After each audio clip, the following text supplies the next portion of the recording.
Hello and welcome to episode 4 of the Robert Wedderburn podcast. Today I'm chatting with Stella Ditt, a wildlife filmmaker who specialises in filming wildlife not only on land but also underwater. Hello Stella, how are you doing today? Hello Robert, I'm great. How are you? I'm good, thank you. Where are you in the world at the moment? I am in Brazil, close to São Paulo city. How did you get into wildlife filmmaking? I see that you do a lot of underwater work. Yes, well, first of all, I would like to say a huge thank you for inviting me for this. It's a huge pleasure to be here. And well, I started actually since I was very young. I have always been passionate about wildlife and nature in general, but mainly animals. And I grew up in a kind of a farm. So I had this close contact to nature since I was a child. And I watched a lot of wildlife documentaries on TV, and I knew I wanted to do that. But when I grew up and I didn't know what to choose for life or a profession, and I studied biology because the only thing I knew it was that I loved animals. And during the university, I had the chance to start learning about photography and filming. And I did a small course about wildlife filmmaking.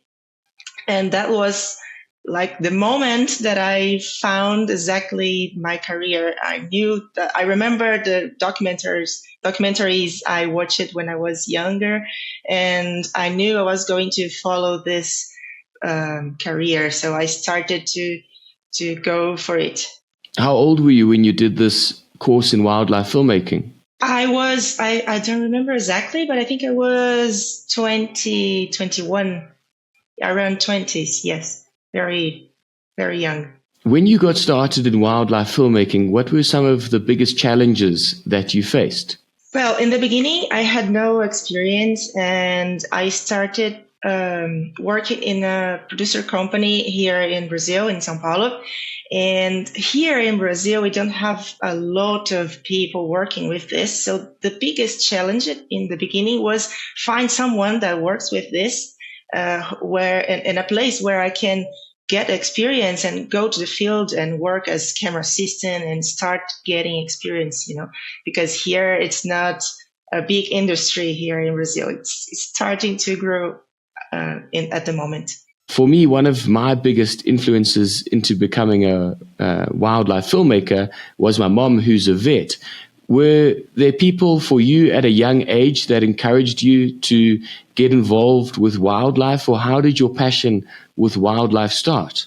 Okay, so there are a lot of people that influenced me and helped me, but I would say there is a very good friend I have called Caesar, and he was like, I would say, the first person that gave me this opportunity of this career, because it was him that showed me that it was possible to work with this, because he was a few years in front of me, like in the career. So yeah, I would say he was one of the most important first people in my life.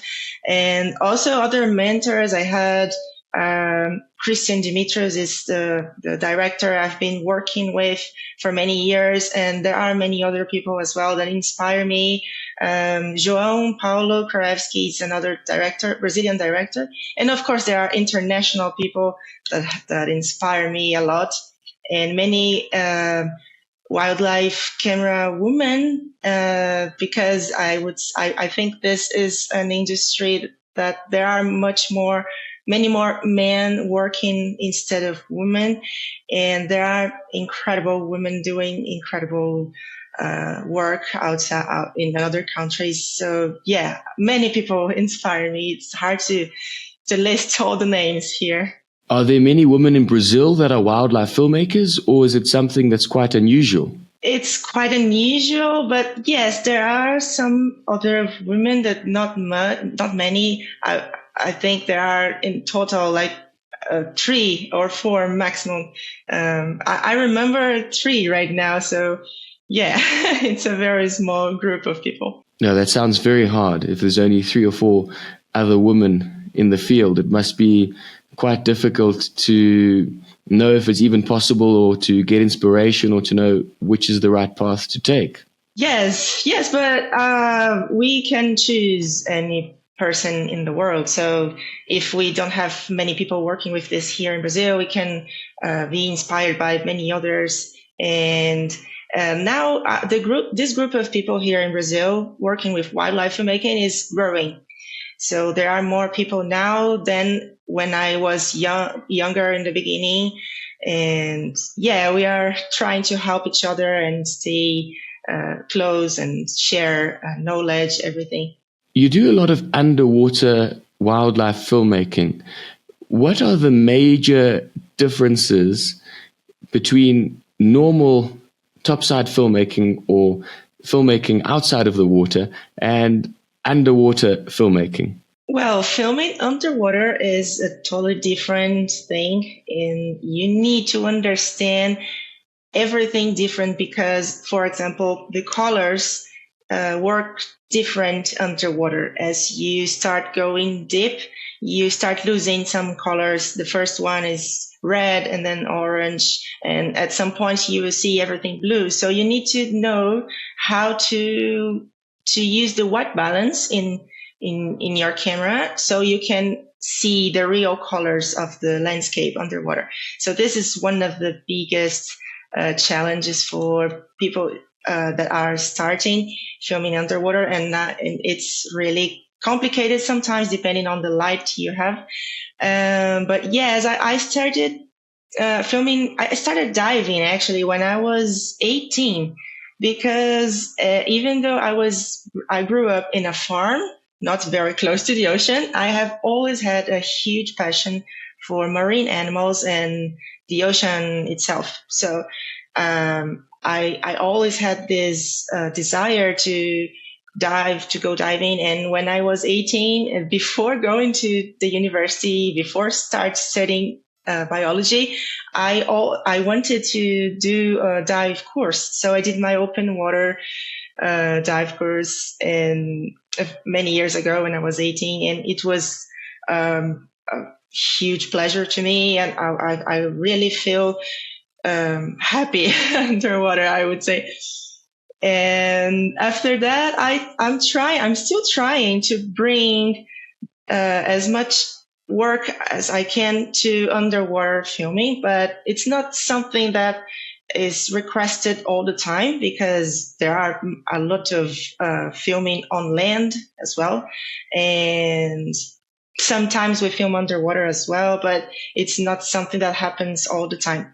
But I'm still trying to improve and do more courses, but it's a journey, right? I started when I was 18 doing the first one. And when you do the open water, you need to do then the advanced, the first aid and rescue, and then the dive master. And I did all of these courses through the years. And I still want to do much more and improve much more. But I can say that a nice experience I had was in 2019 that I went to Thailand to get experience filming underwater. And actually I was working here in Brazil, but I got vacations from the work here, and I went to Thailand to get this experience because another friend of mine, a very nice person that inspired me a lot, Pedro Furtado, he's Brazilian, and he invited me to go there because he was there in Thailand filming tourists underwater. And he told me they were looking for more people to help them. And I said, yes, of course, I'm coming. Then I just went and spent a very nice time over there with him, working with him, filming tourists, basically doing simple videos. But this was very important to me to get more experience with cameras underwater and really understand how the white balance works and how to position myself and how everything works. And this was the start of everything. And now I work with other cameras. In that time, I was using a very small camera, but now I'm trying, for example, the Canon R5C, which is a great camera to use. And I've been in an event in June called Digital Shootout in the Caribbean, and I had the opportunity to try a lot of different equipment from Nauticam, Isoda, and backscatter, and many incredible lights and lenses and everything. So yeah, it was a very nice experience as well. And I want to improve a lot. And diving, filming underwater is my biggest passion, for sure. Now, diving underwater is quite difficult if you want to get photos, and videos is even harder because there's so many different factors. First of all, you have to be obviously a competent diver, and you have to have your personal buoyancy has to be very good. And then after that, you have to get comfortable with using the gear. So could you just explain us what your rig looks like? Do you have a camera rig at the moment? Because I've also got the R5C from Canon, but I didn't know that you could get a housing for it. Yes, there is. I was using the R5C with a Nauticam underwater housing, and it's incredible. An equipment, really incredible. And at the moment, I don't have any underwater camera. I just sold my old camera, and I'm looking to buy a new one, maybe an R5C with Nauticam housing. You were talking about buoyancy, and this is a really important thing. If you want to start filming underwater, you first need to be an excellent diver. It needs to be like a second nature for you. You need to be completely confident about what you're doing and checking your air and knowing what's going on, and just don't be nervous, because in the beginning when people start diving, it's normal to start to look all the time, like check your air all the time. But when you start filming, you need to concentrate all your attention on the camera and on the images you're filming. So you kind of forget a little bit about diving equipment. So yeah, this is really important, and you will get this confident and this you will feel comfortable as long as you keep diving and you get experience as a diver. You will achieve a point that you're going to feel completely comfortable with it. And once you achieve this position, then you can concentrate on your filming and basically pay attention on your camera and think about the image you want to get, and think as a wildlife cinematographer and not as a diver. So, and buoyancy is extremely important, because if you don't have a nice buoyancy, completely neutral buoyancy, you will not get a nice image, because you will start shaking, you will change your level. So yeah, you first need to practice this, and once you can stay completely stable, then you can make your image stable as well. So the buoyancy is really important. And once you get more experience as a diver, you will get more experience with perfect buoyancy. What are some of the most exciting animals that you have filmed underwater?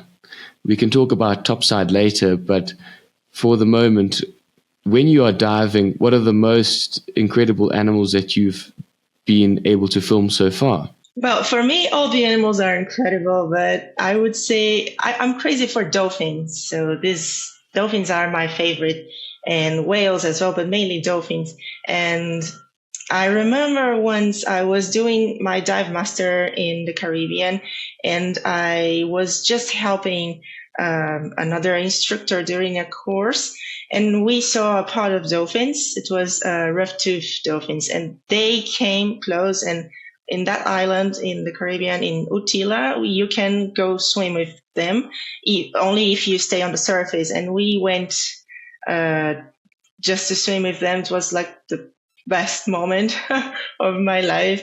But I didn't have a camera at this moment. And after that, we had another opportunity with pilot whales. And at this time, yes, I had a camera, so I could film them a little bit because they were just passing. the biggest challenge to film dolphins and whale is that they are always moving. So you need to go in front of the pod and wait for them to come.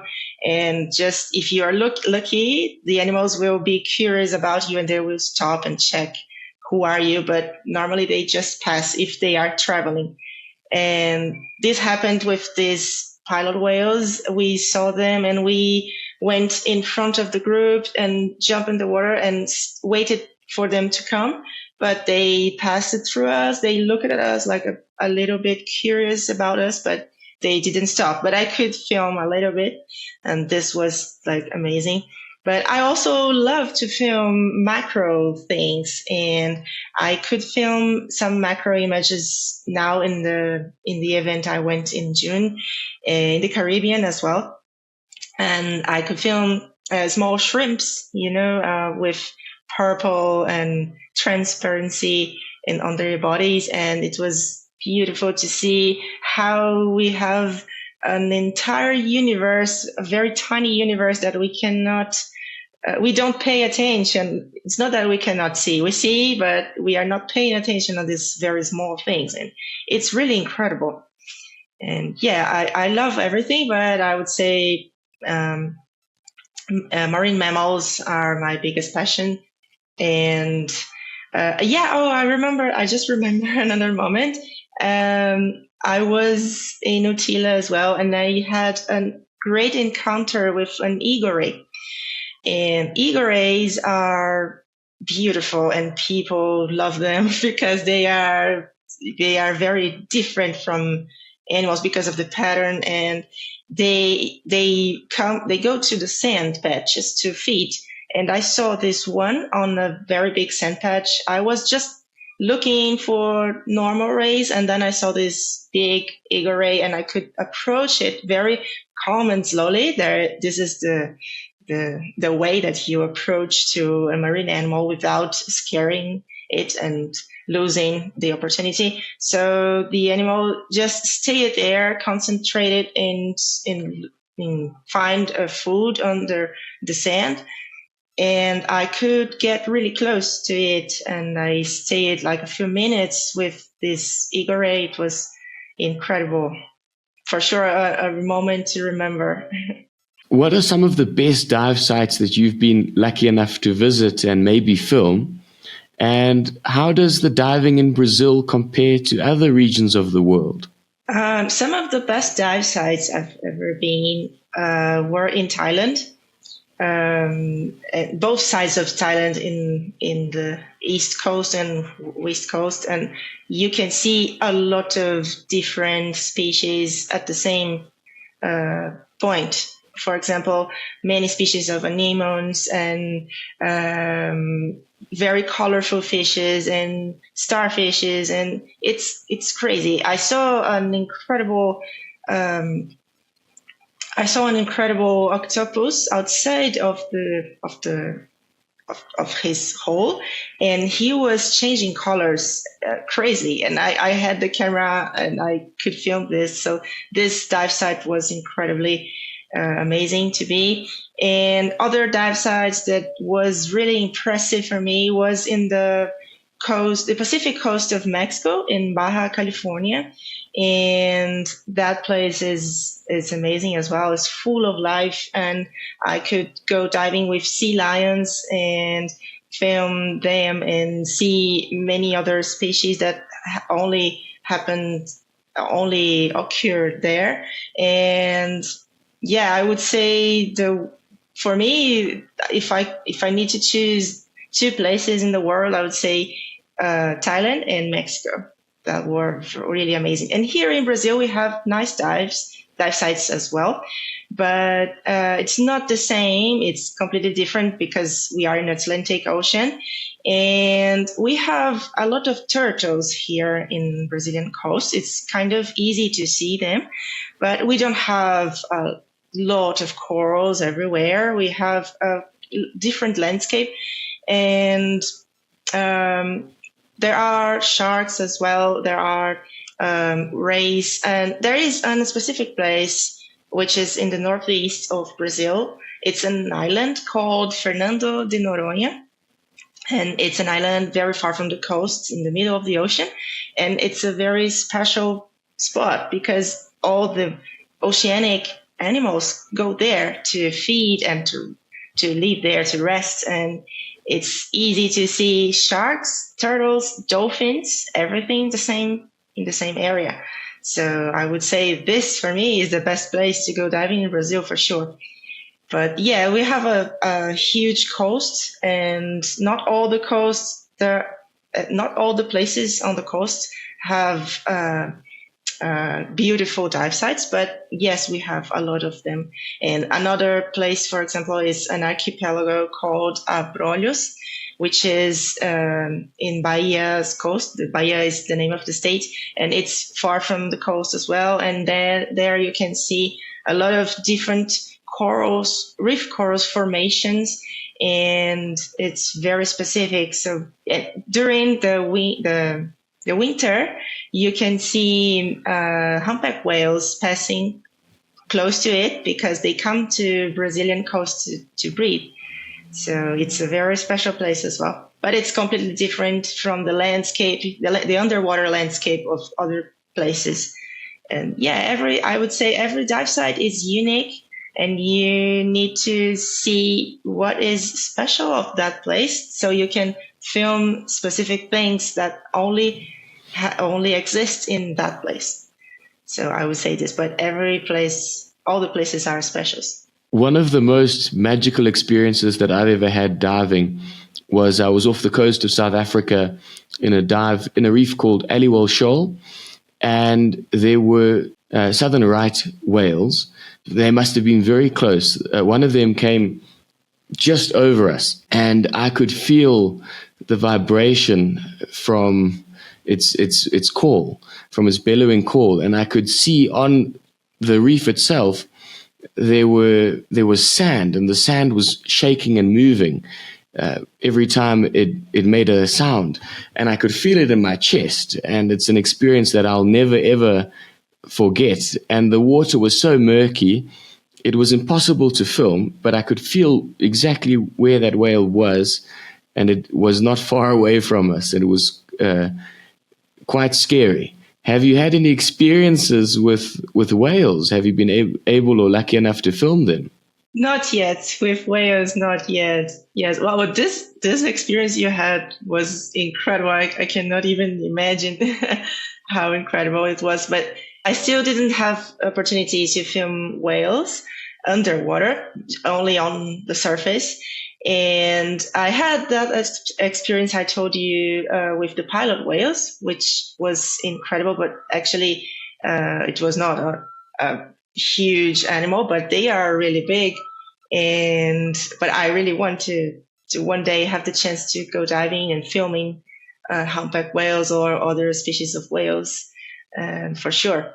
And I would say one of the best moments I had underwater was with that octopus in Thailand, because I wasn't expecting that. And even the dive instructor that was with us, he was not expecting that as well, because normally the octopus are more active at night. And we were doing a morning dive, and we just saw this movement on the corals, but we didn't see exactly what was it. Once we approached it, we saw this very big octopus outside of his cave and changing colors and doing a lot of different patterns on the skin. It was really impressive to see, because that animal was really big. I've never seen an octopus so big as that one. And he stayed a long time with us. Like, he was not trying to run from us. And I could approach with the camera and do very interesting images as well. So it was incredible. I didn't know what to do more. I was filming it like for many minutes, and he was not going away. And then I remember the dive instructor just told me, "Stella, let's go. We need to go. We don't have time to go to the boat." But I wanted to stay there forever with that octopus, and he stayed there. I had to go back to the boat because of the time. but the octopus was still there. It was incredible. When I'm on a dive, the hardest part about diving and filming is that you find something that you really enjoy, or something that's so interesting, and you almost put your head in that hole, and you're just watching what's going on there. And I feel like it's 5 minutes, but you feel like you're there for the whole day. And then you put your head up, and everyone's gone, and you've got to carry on with the rest of the dive, and you just wish that you could just be there the whole day, as you say. I think the biggest problem that I have is not looking at my air the entire time, but that I don't look, and then when I eventually get around to looking, it's time to go up. Yeah, exactly. I totally understand you. Yeah, and when we are diving in a normal dive center with a group of people and tourists, so in this case, you can bring your camera, of course, and go filming, but you're going to have these problems because people won't stop. They won't wait for you. They will keep swimming. And once you get your entire attention on an animal, after a few minutes, you will take a look and you won't see anyone because they are gone. So that's why it's important when we are filming for a production. We have our own boat and we have all the time we need. So sometimes we stay the entire dive. Many times we stay the entire dive in the same spot. We don't move because if you find something and then you need to build a studio underwater, you need to put the light there and another one behind, and then you can plan everything and concentrate on what you're doing, which is filming a sequence and not only an image, a single image. And yeah, this is really important. But I know what you're saying. I had this experience many times when I'm traveling and I want to just go diving and film something. And I have this problem that people don't wait for you, and you need to remember to check your air, of course. But yeah, it's I love when we go film something underwater with a production, so we have time and to preparate, and we have time to spend underwater as long as we want, so we can get all the shots we need to build a sequence, because it's all about building an entire story, and you're going to need to film different shots, macro, wide angle. So you need time for this, and you cannot be with tourists at this time. You need to be with production and in a place that people will wait for you for the time you need. Probably the hardest aspect of underwater cinematography has to be the lighting. So could you just explain to us a bit about how you would light a scene, depending on what you're filming, if you're doing something with macro, or how would you go about changing your lighting from a macro scene to something bigger, like a marine mammal or a shark? Well, for macro images, you have different challenges, because when you're filming big animals like a dolphin or sharks, or just doing wide angle, you basically need lights that can illuminate all the landscape, and you use sometimes blue filters so you can get a more natural look. And of course, you need to do a custom white balance all the time. But when you're filming macro, you can do a lot of different things, and it works differently because you are stable and you're not moving. You're in one place, and you can use only one light, or you can put the light behind your object, your animal, and you can have a totally different image of it. You can use different colors. You can even try to use, for example, ultraviolet colors and have a very unique image of animals that can be fluorescent. I've never had the chance to do this, but I really want to do this hopefully soon. And you can do whatever you want. For example, if you want only a piece of the animal with light, you can use a snoot, which is a very interesting equipment from Backscatter that you can focus your light in one point and you have a totally different image of it. Or you just I don't know, depend on what you want, depend on what's your desire, what you want to do. You can do basically anything. And something that is really important to remember when you're doing macro, you're going to lose light because you're not having a very wide angle lens receiving a lot of light in your camera. So many times you definitely are going to need a light. And for example, if you are doing slow motion with macro, then you're going to need even more light. You just need to pay attention to don't cook the animals you're filming, because they are really small, they are really fragile. But normally we really need this high intensity of light for macro images. One of the most amazing things to me when I first started scuba diving was that there's so much sound underwater, and there's so much sound on coral reefs, and you can almost hear all the little animals making sounds and communicating with each other, just like the birds in the trees when you're in a place like Kruger National Park. There's so much life, and you don't just see it, you can hear it. What are some of the challenges, and how are you able to record the sound of the scenes that you are filming? Do you have to record it in that moment, or do you record it afterwards? Normally, we use underwater sounds in post-production. We just add a sound because we have, as you said, we have the sound of the regulator breathe all the time, so we don't record sound.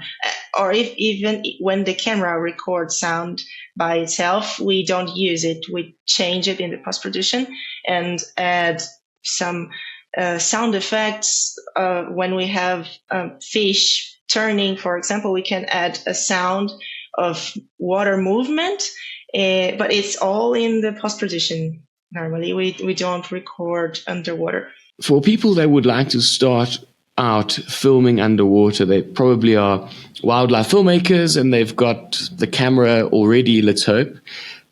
What would be the bare necessities to start underwater, or what kind of equipment would you recommend that they first buy? Well, depend on how much money you have, because these underwater equipment, they are very expensive.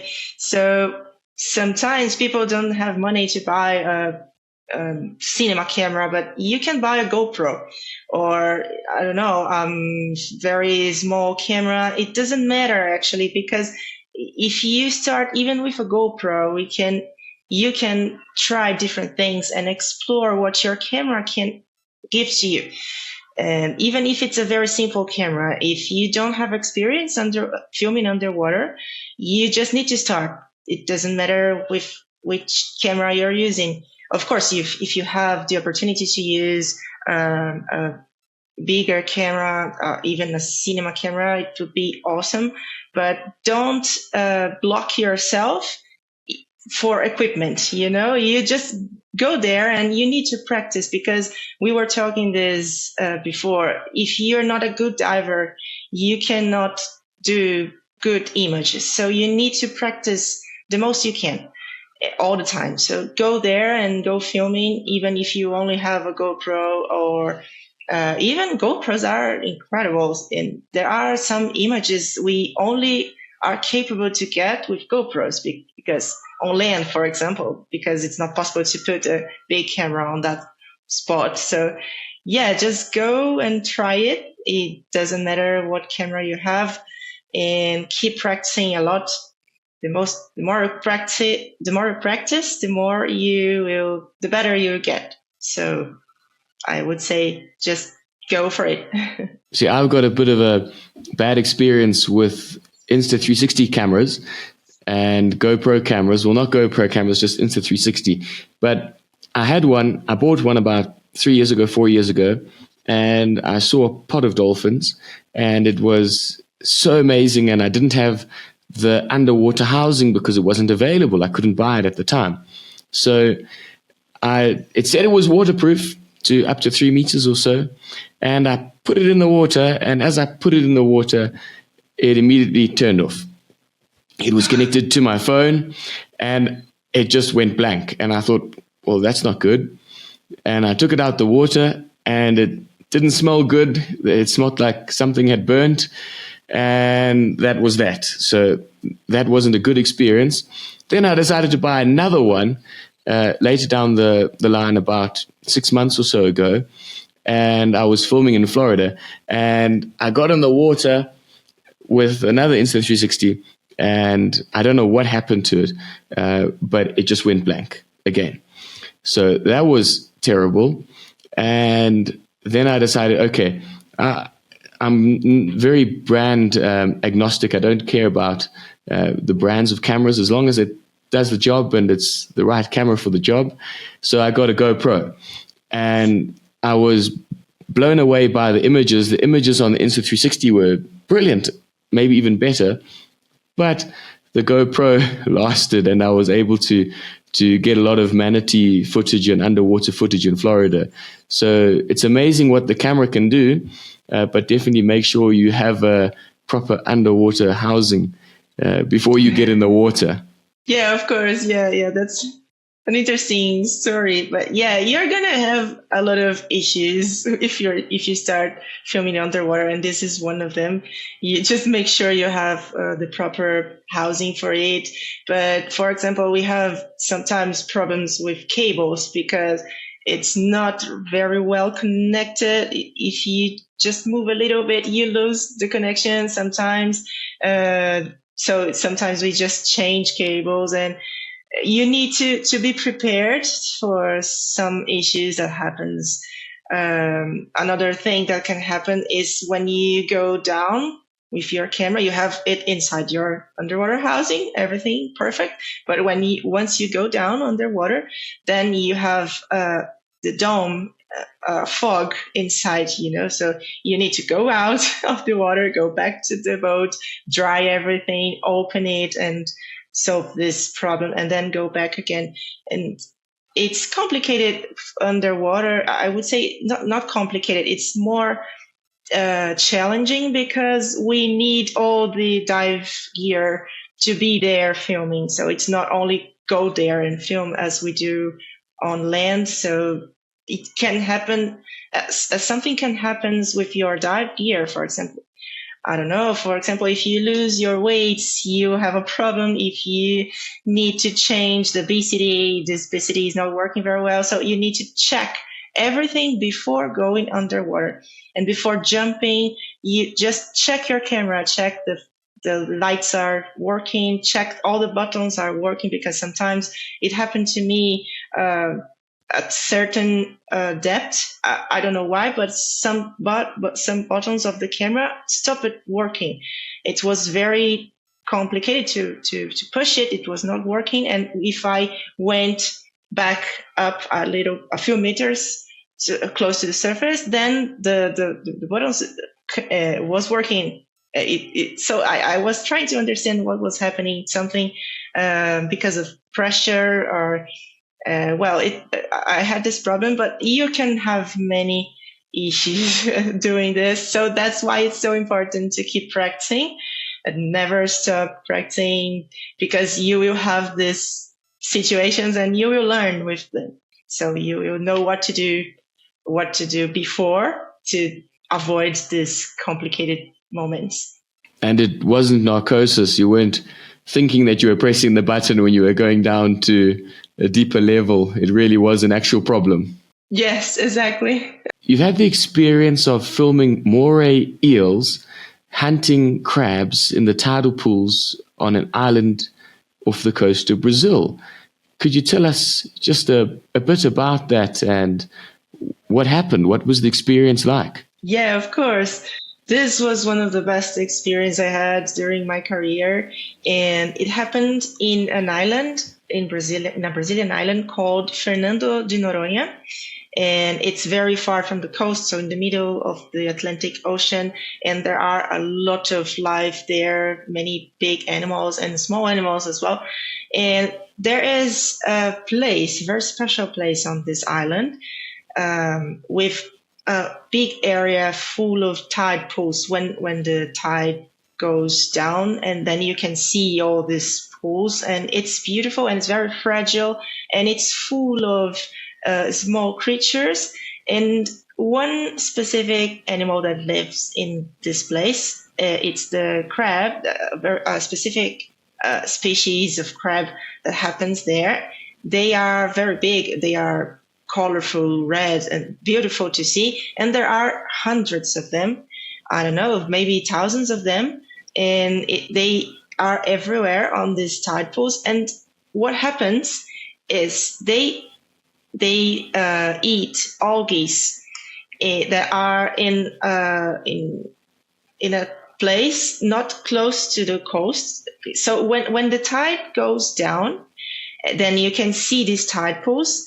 The tide pools are the way between the crabs close to the beach and the algae that appears far from them. So they need to cross all this area full of tide pools to achieve these rocks with algae so they can feed. And this happens every day. And so when you see the tide pools going down, all these crabs start moving, and you can see a massive movement of them going to this place far from the coast, far from the beach. But on these tide pools, there are predators, and one of the predators is the moray eel, species of moray eel that is hidden everywhere. We don't see them because they are very well camouflated. But once you see one, you can see another one. You just need to train your eyes to find them. And they are waiting for the crabs to pass through them so they can grab it. And we were trying to film this. It was an entire sequence, and we were filming crabs and moray eels and also octopus, because the octopus do the same.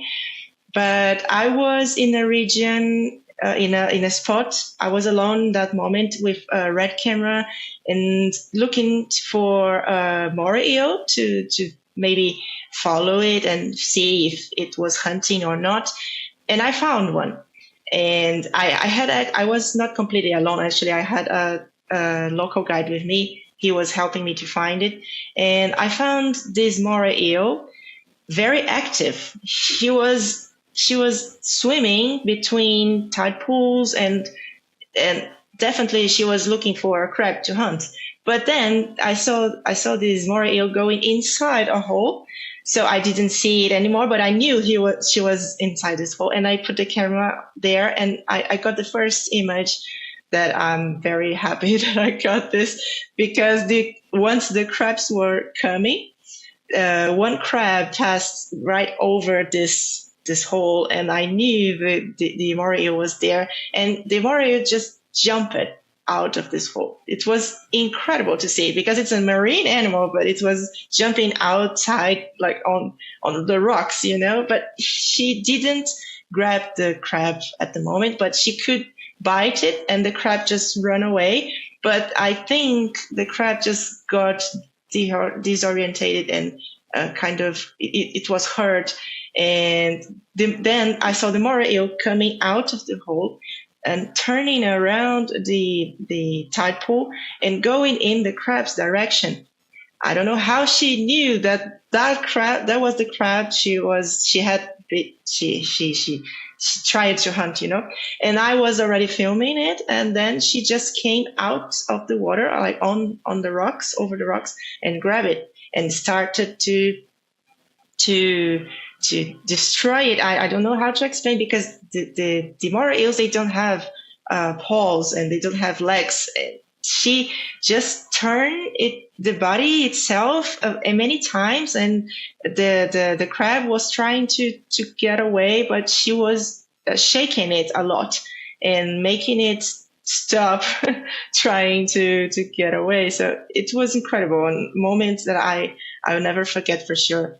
And this was only possible because I saw the moray eel before, and I knew she was on the move. She was trying to find a crab. She was active, because if I saw it just moving and trying to grab a crab, it was going to be more difficult, because you need to be prepared with the camera and everything beforehand, But it was an incredible moment, and I remember the feeling that I wasn't believing it was happening in front of me. And the interesting fact that this happened when the tide was going up again, was starting to go up again. And the crabs, once they feed the algae, they need to return to the beach before the ocean covers all the tide pools again. And during this time when the tide was going up again, these moray eels were more active. I don't know if this is something that always happened during this time, but or just was the best moment I had. So I just I don't know how to explain exactly how I could be there in the right moment, the right time, and the camera on, but it was incredible. That sounds absolutely fascinating. It must be mesmerizing to see that happen right in front of your eyes. Yes. And I was filming for a production for National Geographic, and we had this mission of film an entire sequence, me and the director. And when I got this shot, I knew it was really important. Of course, we don't need only one incredible shot of hunting. We need to build all the sequence. So we were filming many images of crabs and moray eels, so close-ups, wide-angle shots underwater and above water, and doing point of view of the eel from underwater. You see, so they can see the crabs just running on the surface. So from below, we did this, and but one really important shot for the story was actually the hunt. So when I got it, I knew we were going to use this image. That's amazing. It's always awesome when that happens. And as you described, I think often when you've got the shot, you're so surprised. You know that's what you were there to do. But when it happens, it's just, wow. It's unbelievable. Yes, it's unbelievable. And many times we get frustrated, of course. We don't control nature, and many times we don't get it. But when you can get this, it's incredible. And once you got this shot, you can, if you still have time in that place during the production, you can think about doing it differently or even better, or how can I position myself even better now that I know this happens in this specific place. How can I follow another moray eel and get another shot of this? We try it, of course, but the moment of the hunting was only this one. And we got more shots of moray eels jumping and trying to get crabs. And many times we are there in the right moment and we get the shot, but the moray eel just couldn't get the crab. It's not a succeed hunting all the time. I think that's often the illusion of wildlife documentaries. We know that these animals are so specialized and they do such a good job at preying on their prey, but in reality, funny things happen and it's never as we expect. Yes, exactly. Yes, these animals are definitely very specialized on what they do, and it's always incredible to see how incredible nature is. But sometimes we have funny situations, and even these specialized animals, sometimes they are in a position that it's not the best one, and sometimes they get stuck. And if you get a funny image of an animal in a moment that he is not dealing very well, you can use it in your story. You can build a sequence with humor and create a moment that not all the time the animal is under control. is in control of what it's doing. So yeah, depending on what we get on camera, we can change the story and use the images to build different emotions through the sequence. So another fascinating animal that you've filmed is a rodent, I think from Patagonia, called the moray, and you were lucky enough to film one giving birth. Could you tell us how that happened and what was it like to be there? Yes, the morays are very unique animals. I didn't even know they exist before going there to film them.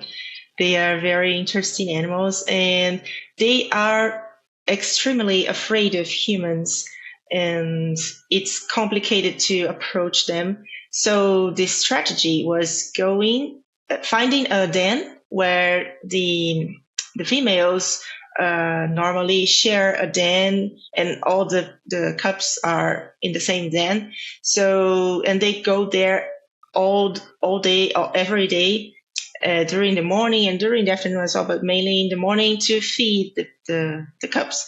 So the strategy was to be in front of the den before the sunrise and covered by, like, hidden, so the animals cannot see you.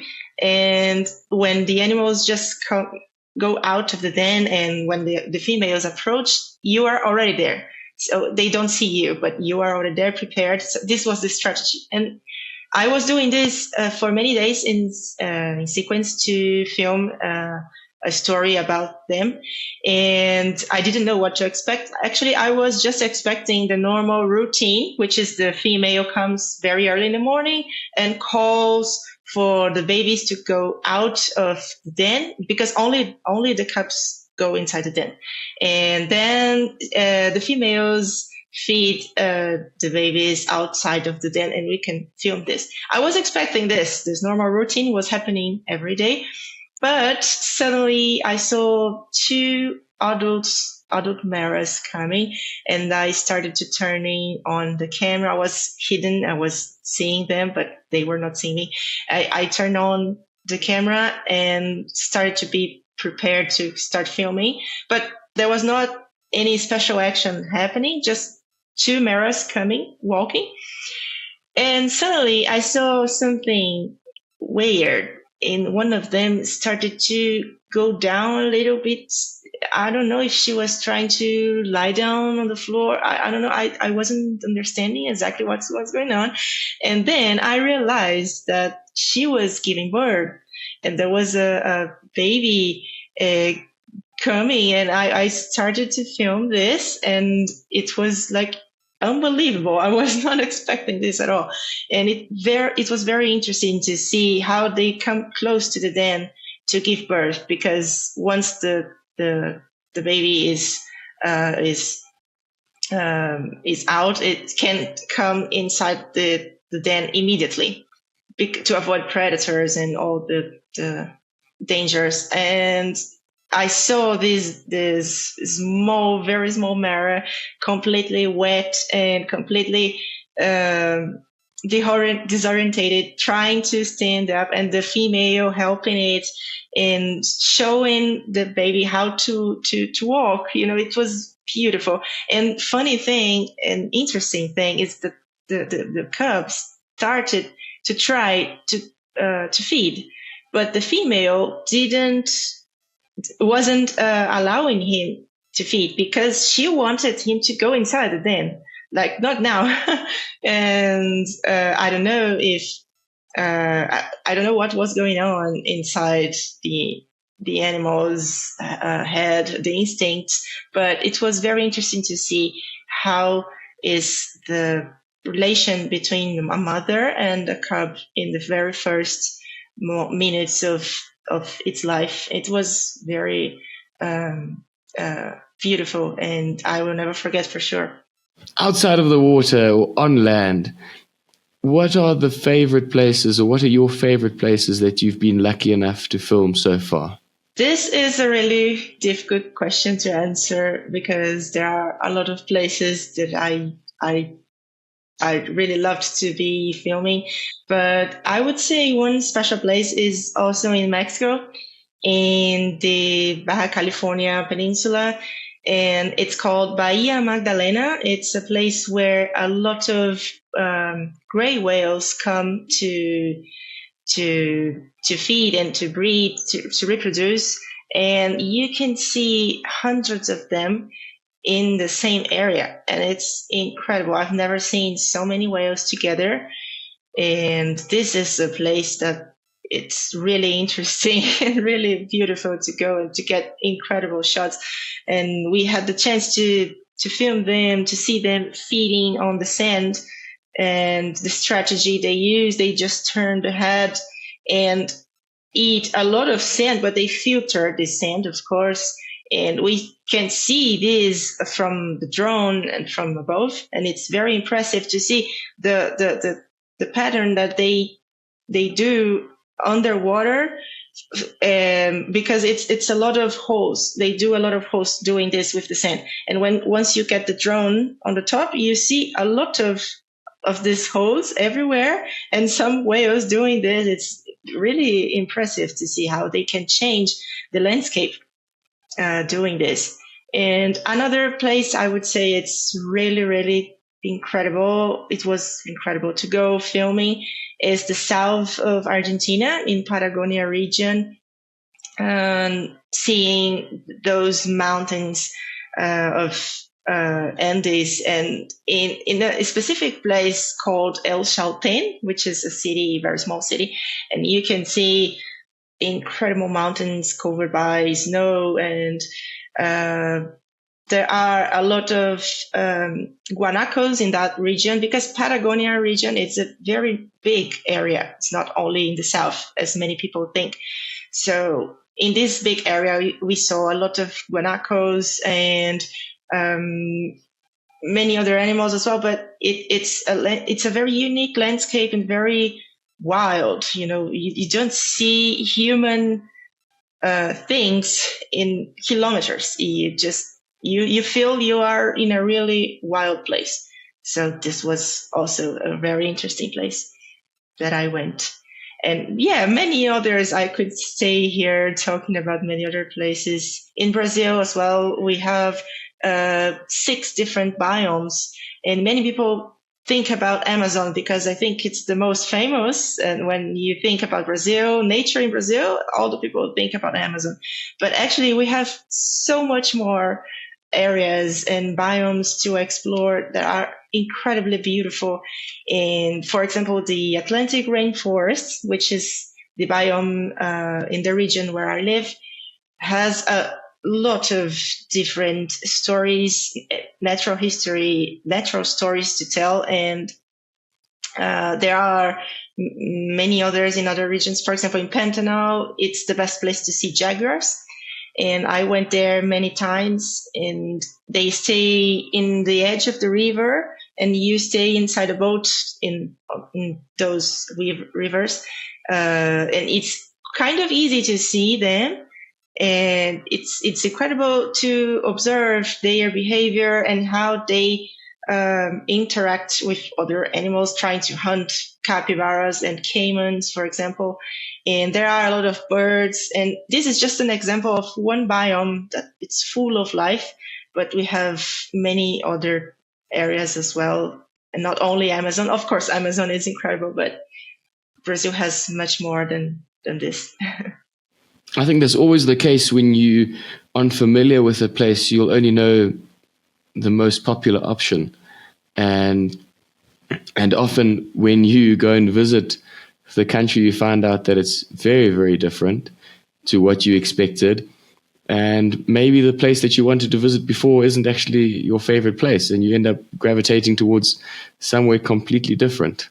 Yeah, exactly. And I feel that every time that I travel to a place that I don't know, my list just grows. I put one more place on the list to go back and explore more, because it's always different from the image we have in our minds when we are going to some place and you think, oh, okay, I think this place is this way, but when you go, you discover that it's much more.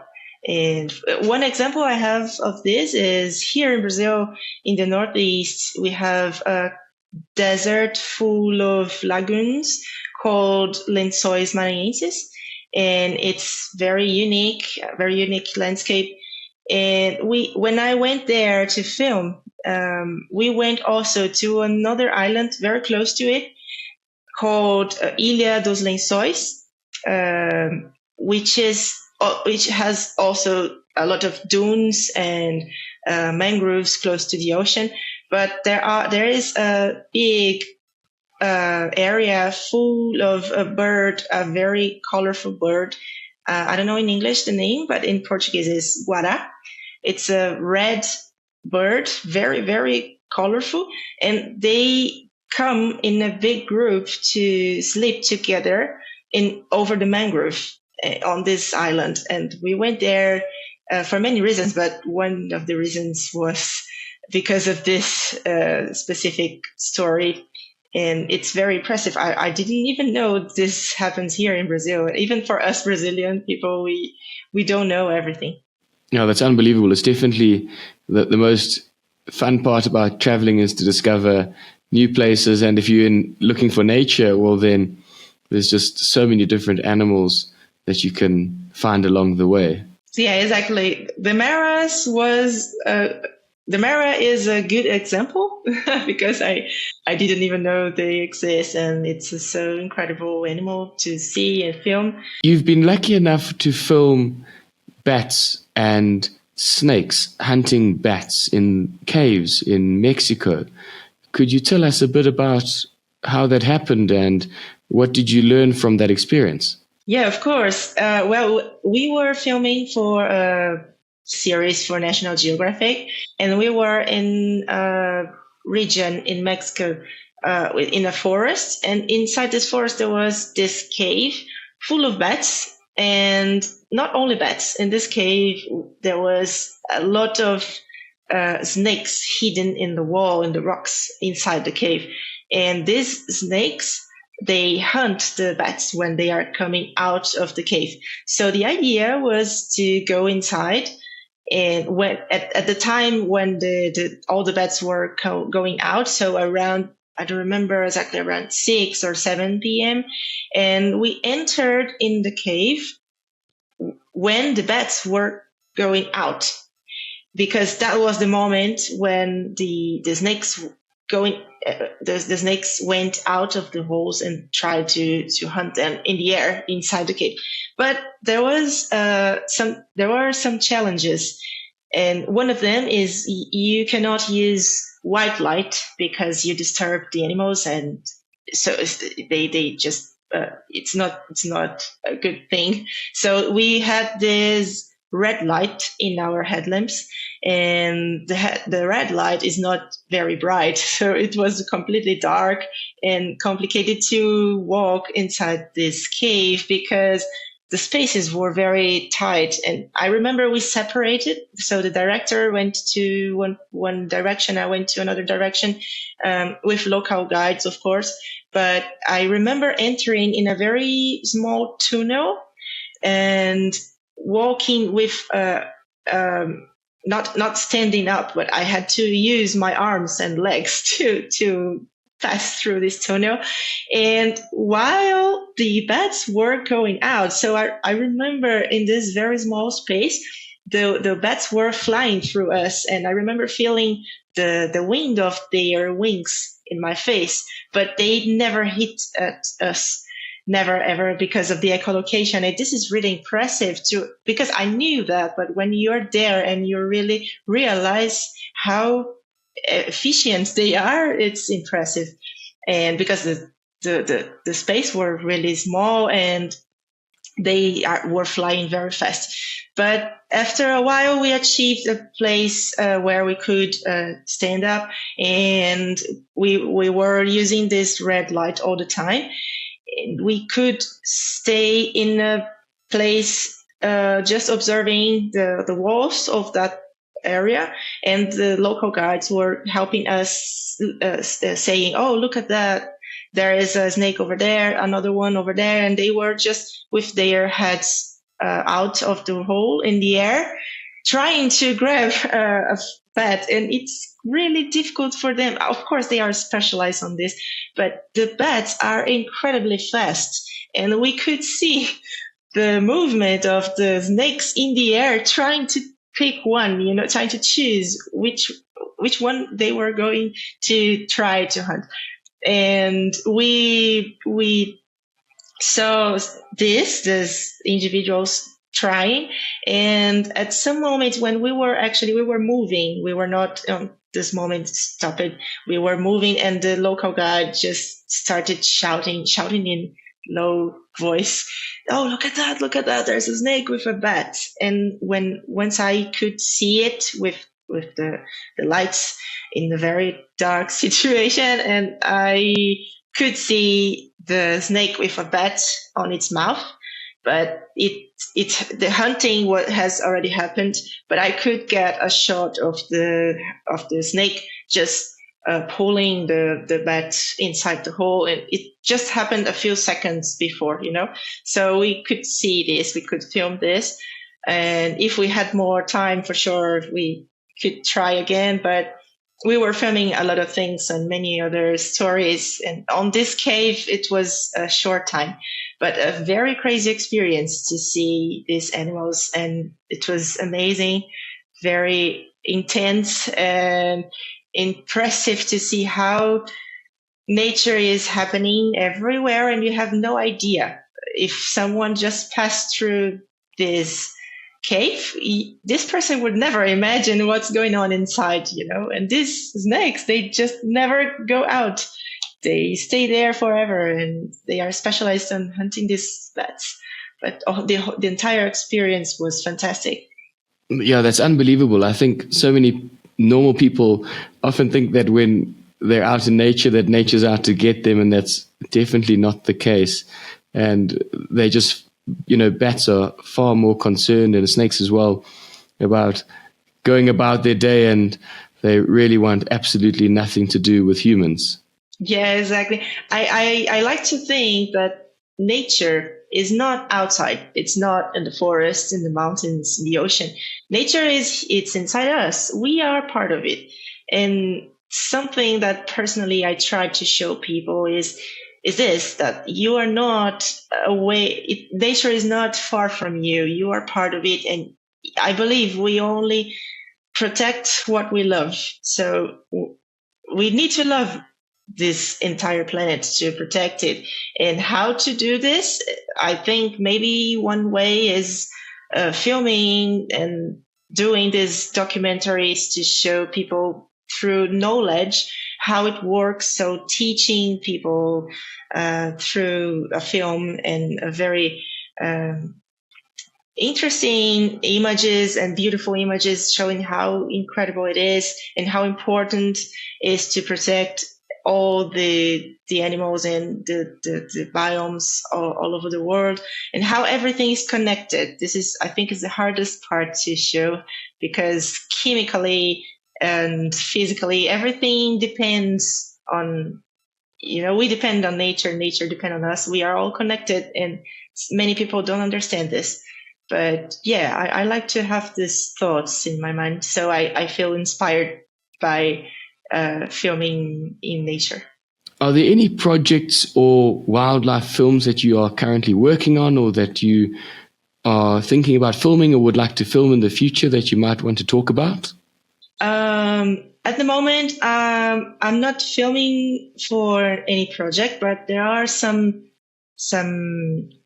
shoots that I'm going to do, but I cannot say much because of confidential things. And but for myself, yes, I have some ideas that I really want to make it happen. I really want to film in some specific places. I have stories in my mind that I know it's possible to film, and I really want to do it at some point. But at the moment, I'm not working on this. just waiting, just focusing on the next shoots I'm going to film. But yes, for sure, I have some ideas, and personal projects that I really want to do, and I will do at some point for sure. Is there a specific animal or a particular place that, if you could, what would be your favorite place, or what would be the animal that you would really, really like to film? Well, I would love to film orcas someday because, well, I love dolphins, but orcas are the biggest dolphins. So yeah, I've seen them in Argentina, but just for a very short moment and far away. But I really want to film a sequence of orcas someday. I would say it's the top one, maybe. And I would love to film other species of marine animals, film more underwater as well. And there is a specific place here in Brazil I really want to go filming. And I already went filming, but I want to go back and film differently, and maybe film for a personal project I have. And it's a place in the Atlantic rainforest close to the coast, and it's full of life. It's a mix of mangrove and ocean and forest all together. So I would say this is one of my biggest ideas is in this place. What would be the best advice that you would give to other wildlife filmmakers who would like to do underwater filmmaking like yourself, especially women, because obviously it's a lot harder to get into wildlife filmmaking as a woman, and there aren't as many women filming? What would be the advice that you would give to everyone? I would say the biggest advice: believe in yourself and don't listen to other people's opinion. If you believe in yourself and you know what you want, just keep moving through it. Just keep doing, courses, and keep learning, and go there and get experience. Go diving, even if you don't have a big camera, and get experience, and just never give up because of someone's opinion, because some people say, oh, this is not for women, this is a man work. So just don't listen to it. If you know you are good on it, if you want to do this, just keep doing and believe in yourself. And I would say this is the biggest advice, because I've seen many women insecure and just with a big passion inside them, but they just didn't know if they were capable. And yes, you are capable, and much more than you think. You just need to do what you need to do. If you need to study something specific thing, just go and do a course. And so for all the people, it doesn't matter if you are a woman or a man, you will need to learn, you need to practice, you need to get experience. So yeah, I would say this is the biggest advice for everyone. Just follow your dreams, and you will always listen people saying bad things to you. And even if you are the best of the world, we know stories about, for example, rock stars and incredible people that have listened bad things from others, like you cannot do this, and then the person just didn't give up, and kept moving and achieved a very high level. So just believe in yourself, and you can do it. Just go study and get experience. With wildlife films, there's so many amazing stories that we can tell, and we often see the same stories being told over and over again. And I think that's one of the most important things that you were talking about, was that you shouldn't give up, and we are all different. Everyone's got a different story and a different perspective when it comes to wildlife filmmaking. And if you're in Brazil, or if I'm in Ecuador, or someone else is in another place in the world, we've got such different stories to tell, and guaranteed someone's going to want to listen to your story, because if it's interesting to you, it's going to be interesting to someone else. Exactly.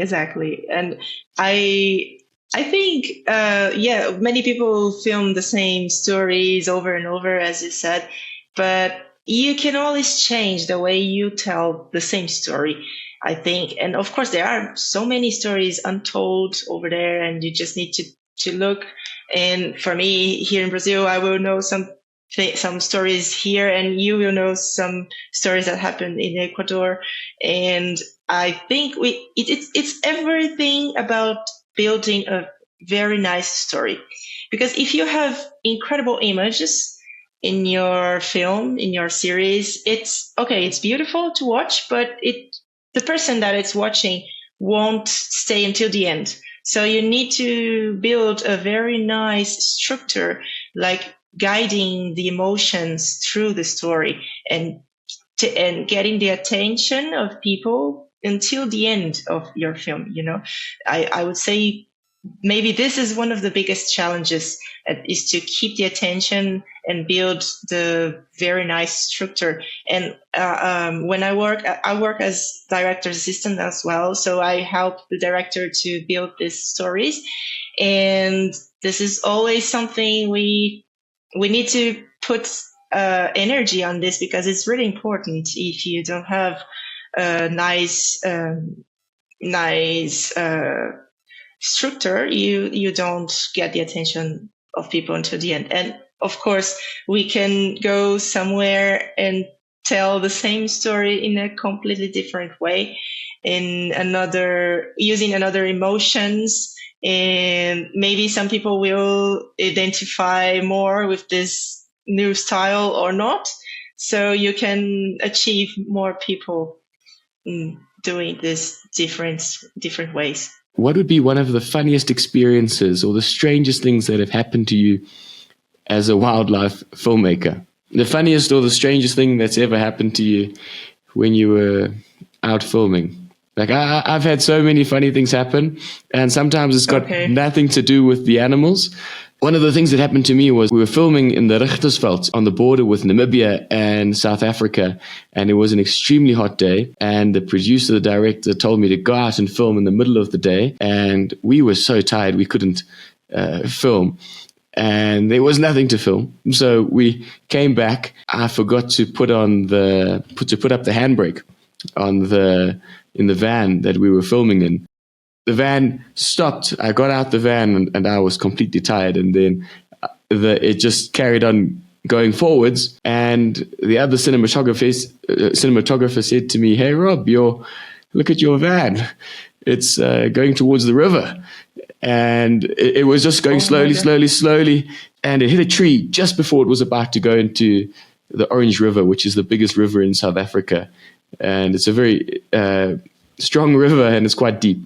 And luckily the van didn't go into the river, and then they had to get an excavator and bring it out of the riverbank. So sometimes strange things happen behind the scenes. Maybe there's something that's happened behind the scenes, or what would be the strangest thing that's happened to you? Okay, it was great to listen to this story. I remember three moments, three funny moments I lived.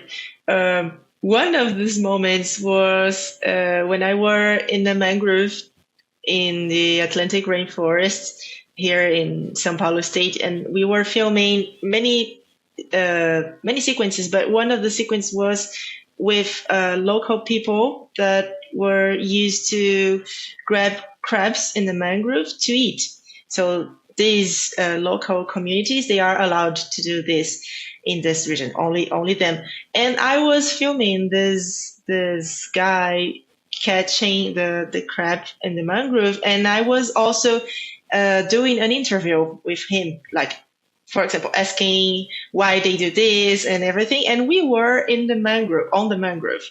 And after many minutes talking to him, he had the crab on his hand, and I was asking him many questions during the interview, but I felt that I was going down very slowly because the floor was not solid. But I was completely focused and doing the interview very concentrated, but I knew I was going down. And in the end of the interview, after, I don't remember, 40 minutes, 50 minutes, I had the mud of the mangrove on my chest, almost in my belly. I was completely stuck, and I remember my camera assistant was helping me holding the camera, and I was trying to hold the trees of the mangrove, trying to get out of the mood. It was very funny. And another moment, very funny as well. I was in Pantano, in an area where there was a nest of a bird. I don't remember the name. I don't know actually the name in English, but it's a very rare bird, similar to an eagle, very big one. And there was a nest in a very tall tree, and they built a structure so we can, with stairs, we could go up and stay there in the same level of the nest with the cameras filming this nest. And we just didn't know that there was a lot of bees in the tree just next to this structure, and we couldn't get out of there. And but luckily it was not a bee with that bites you, so that was just friendly bees, but a lot of them, and I didn't have protection. So I had to spend the entire day there waiting for the male, of this bird coming with food for the baby, and I couldn't leave this place, and I had bees all over my head, my hair and clothes and everything, and I had to stay there until the end, and even with bees entering my ear and everything, it was kind of complicated to work. But yeah, sometimes we don't know what to expect of these places, and obviously for the next day we knew that, and we could think about protection and everything, but the first time we didn't have it. And you didn't get stung by any of the bees? No. But these bees, they don't do this. So it was okay. And the third situation was during the filming for the series in Argentina, and we were in a place where people rescue wild animals and rehabilitate them, and then put them back in nature. And we were filming this place, and a lot of people were working inside labs and outside, of course, but we went to a place where I had to put my backpack in the background. And when I put it back in my bag, then someone asked me, "Oh, Stella, do you have water?" And I said, "Yes, of course I have water." And when I was touching my my backpack here to grab the bottle of water, something just bited me. I don't know what was it, but I thought it felt like burning, something weird. And then I said to the other person, "Oh, can you take a look on my backpack? Because I felt something very, very strong, and I don't even know what it is." And then the person just looked at it and said, "Okay, there is a scorpion in your backpack." So yes, I had this experience. And then luckily we had the animal there, and we just could see in the non-microscope, in the loop, to see which species was it. And it was if I remember well, it has poison, but it was not super dangerous. But I went to the hospital and I received some medicine, and I was like in observation, being observed by doctors, and just to make sure that I was not having any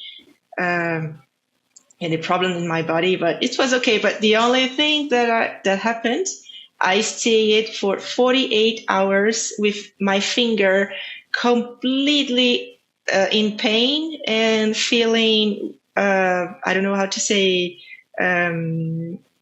when you don't have a nice circulation of blood for a while, then you have this sensation, like pins and needles, like a tingling feeling in your finger. Yes, exactly. And it was really, really strong. So for 48 hours, more or less, I had this, and then it just disappeared. So sometimes this happens. We don't have control, and we are in nature. There are a lot of animals over there, and sometimes some things that we don't have control we can happen. So yeah, this happened only once.